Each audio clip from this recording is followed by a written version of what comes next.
Today we're going to be making brownies. First, you add olive oil. Then you add water.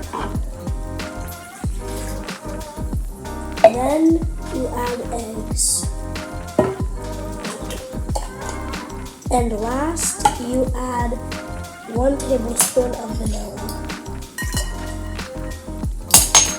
Then you stir it all together.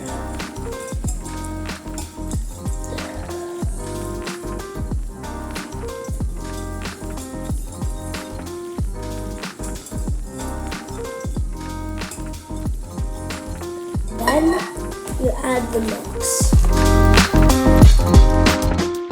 The ingredients for the dry mixture is 1 cup almond flour, 1 cup coconut sugar, 1/3 cup raw cocoa powder, a half tablespoon of baking soda, and 1/4 tablespoon fine sea salt.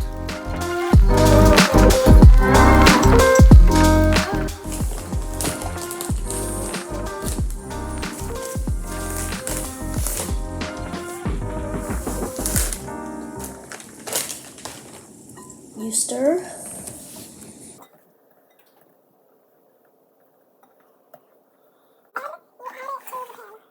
Now we're pouring the mixture into the 8-inch pan. And off to the oven it goes. Next, we put it in the oven for 32 minutes. And then we set it to 350. And then you get to enjoy.